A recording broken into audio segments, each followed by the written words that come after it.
Hello future officers, I hope आप सबकी study अच्छी चल रही हो। और मैंने भारत के गवर्नर जनरल और वायसराय का टॉपिक स्टार्ट किया था जिसमें 2 पार्ट्स हो चुके हैं। आज है पार्ट 3 एंड टोटल 4 पार्ट होने वाले हैं। कल ये फिनिश हो जाएगा, ये टॉपिक कंप्लीट हो जाएगा।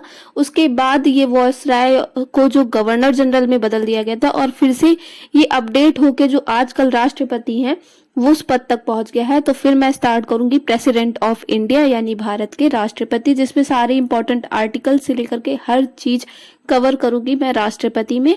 आई होप आपको मेरा पढ़ाया वो समझ में आता हो, और नहीं आता है तो आप किसी और चैनल से भी समझ सकते हो, क्योंकि बेसिक है, आपको समझ में आना चाहिए, आपका एग्जाम निकलना चाहिए, आपको कहीं से भी समझ में आना चाहिए, ये मेन चीज है। और मैं आपको एक शॉर्ट आउट दे रही हूँ जिनका नाम है क्रेजी WXYZ, ऐसे ही कुछ नाम है उनके चैनल का। और उन्होंने मुझे, वो एक एस्पिरेंट है और उन्होंने मुझे मैसेज किया था कि मैम प्लीज थोड़ा सा धीरे पढ़ाया करिए।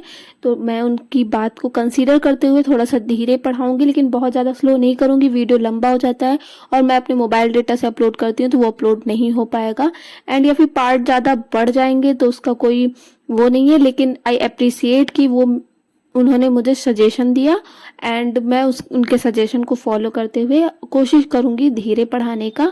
एंड मैं इनके बारे में कहना चाहूंगी कि ये बहुत मेहनती हैं। आई डोंट नो कि कैसे हैं कैसे नहीं है, बट मैं इतना जरूर कर सकती हूँ कि ये बहुत ही कंटिन्यूस मेहनत करते हैं। मेरे चैनल में शुरुआत से हैं और ये वीडियोस अपलोड करने के लिए भी बोलते हैं।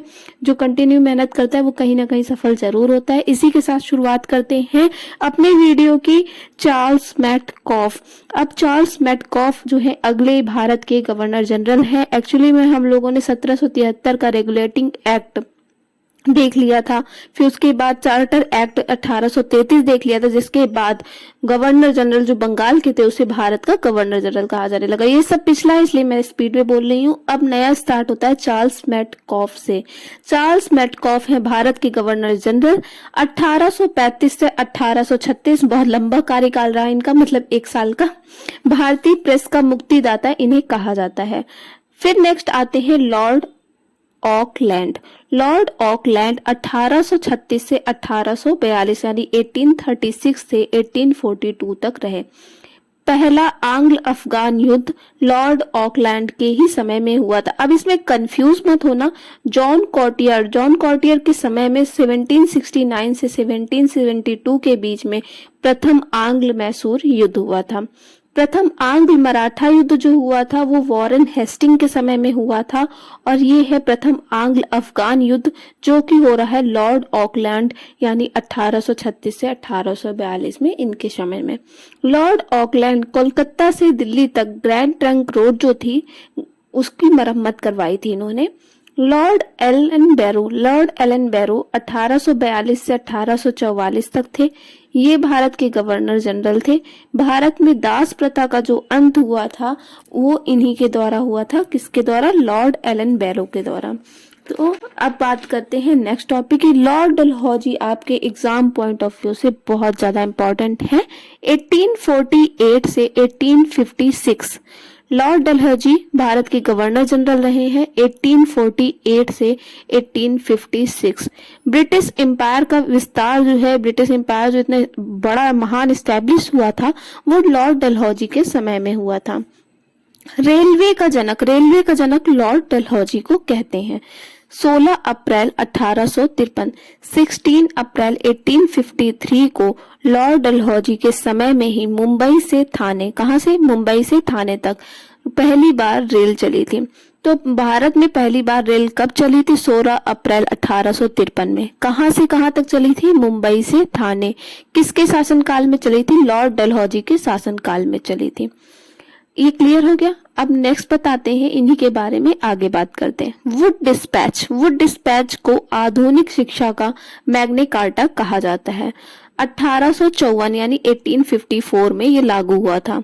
शिक्षा संबंधी इसमें सुधार किए गए थे, इसे कहते हैं वुड डिस्पैच। 1854 में नए पोस्ट ऑफिस एक्ट लागू हुआ था।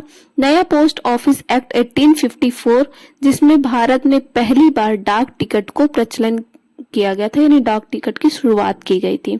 शिमला को ग्रीष्मकालीन राजधानी यानी समर कैपिटल कहा था लॉर्ड डलहौजी ने। व्यपगत सिद्धांत को इंग्लिश में डॉक्ट्राइन ऑफ लैप्स कहते हैं। व्यपगत सिद्धांत यानी हड़प की नीति, राज्य हड़प की नीति, राज्यों को हड़पो और राज करो, ये किसकी थी? डलहौजी की थी। डलहौजी द्वारा ब्रिटिश में विलय किए गए राज्य। सबसे पहला राज्य कौन था जो डलहौजी ने ब्रिटिश एम्पायर में विलय किया था यानी शामिल किया था? सतारा 1848 में। अब जिस पे ग्रीन अंडरलाइन है ना वो इम्पोर्टेंट है। वो 1848 में विलय किया था। जयपुर और संबलपुर को 1849 में किया था। बघात को 1850 में किया था। उदयपुर को 1852 में किया था। झांसी को 1853 में किया था एंड नागपुर को 1854 में किया था। करौली को 1855 में किया था। अवध, ये जो बाकी सारे इन्होंने राज्य अपने ब्रिटिश एम्पायर में विलय किए थे वो थे व्यपगत सिद्धांत के अंतर्गत यानी डॉक्ट्राइन ऑफ लैप्स। लेकिन अवध का जो विलय हुआ था वो 1856 में हुआ था और ये हुआ था कुशासन की रिपोर्ट के आधार पर यानी आउटरन की रिपोर्ट के आधार पर बोला था कि अवध में कुशासन है।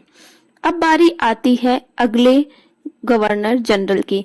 अब इन्हें गवर्नर जनरल कहें या वायसराय, ये बहुत बड़ा एक डाउट होता है। तो लॉर्ड कैनिंग जो थे ना, जब वो गवर्नर जनरल बने थे तो उसके बाद आ गया था भारत शासन अधिनियम। भारत शासन अधिनियम आ गया था 1857 की क्रांति के बाद। तो लॉर्ड कैनिंग अंतिम गवर्नर जनरल थे, अंतिम भारत के गवर्नर जनरल थे और पहले वायसराय थे, भारत के पहले वायसराय थे। क्लियर? 1857 की क्रांति किसके समय में हुई थी? लॉर्ड कैनिंग के समय में हुई थी। 1857 की क्रांति भी मैं आपको पढ़ाऊंगी बात को। 1856 विधवा पुनर्विवाह अधिनियम लागू हुआ था किसके समय में? लॉर्ड कैनिंग के समय में। कोलकाता, मुंबई, मद्रास में हाई कोर्ट की स्थापना लॉर्ड कैनिंग के समय में हुई थी। डलहौजी के जो हड़प का सिद्धांत है यानी डॉक्ट्राइन ऑफ लैप्स था, इसको व्यपगत सिद्धांत भी कहते हैं, जिसे इसको अंत किया था लॉर्ड कैनिंग ने। लॉर्ड मेयो अब नेक्स्ट आते हैं, वायसराय हैं। अभी वायसराय की लिस्ट स्टार्ट हो चुकी है। तो लॉर्ड मेयो सेकेंड वायसराय हैं भारत के। 1869-1872 तक ये रहे हैं वायसराय। भारत में प्रथम जनगणना जो थी वो 1872 में हुई थी लॉर्ड मेयो के समय में। अब ये जो जनगणना है ना, इसमें कंफ्यूज मत होइएगा। भारत में प्रथम जनगणना यानी पहली बार जनगणना जो हुई थी वो लॉर्ड मेयो के समय में हुई थी और भारत में नियमित तौर पे या फिर कह लीजिए कि भारत में दशकीय आधार पे जो जनगणना हुई थी वो लॉर्ड रिपन के समय में हुई थी। क्लियर? 1872 में अजमेर में मेयो कॉलेज की स्थापना लॉर्ड मेयो ने की थी। नाम से ही जाहिर है कि लॉर्ड मेयो ने ही की होगी मेयो कॉलेज की स्थापना। 1872 कृषि विभाग की स्थापना की थी। 1872 में अंडमान में अफगान द्वारा इनकी चाकू मार के हत्या कर दी गई थी। पहला भारतीय वायसराय था जिसकी हत्या कार्यकाल के दौरान उन्हीं के ऑफिस में हो गई थी। लॉर्ड लिटन 1876 से 80 तक रहे हैं भारत के वायसराय। मार्च 1878 1878 भारतीय समाचार पत्र अधिनियम वर्नाकुलर प्रेस एक्ट पारित किया गया, जिसमें भारतीय समाचार पत्र पर कठोर प्रतिबंध लगा दिए गए यानी कि रिस्ट्रिक्शन लगा दिए गए। 1878 भारतीय शस्त्र अधिनियम पारित हुआ। इसमें क्या हुआ? 1878 में जो ये भारतीय शस्त्र अधिनियम पारित हुआ, इसमें जो औजार होते हैं, शस्त्र होते हैं, ये सब रखने पे, हथियार रखने पे और व्यापार करने के लिए लाइसेंस अनिवार्य कर दिया गया। लॉर्ड रिपन अब नेक्स्ट वायसराय हैं। 1880 से 84 तक थे। 1881 से नियमित दशकीय आधार पर जनगणना शुरू हो गई। तो दशकीय आधार पर जनगणना कब शुरू हुई? 1881 पे शुरू हुई और लॉर्ड रिपन के समय हुई। 1881 में प्रथम कारखाना अधिनियम पारित किया गया। 1882 में वर्नाकुलर प्रेस एक्ट समाप्त किया गया। वर्नाकुलर प्रेस एक्ट को समाप्त कर दिया गया। 1883 इल्बर्ट बिल पारित हुआ और ये काफी विवादों में रहा था।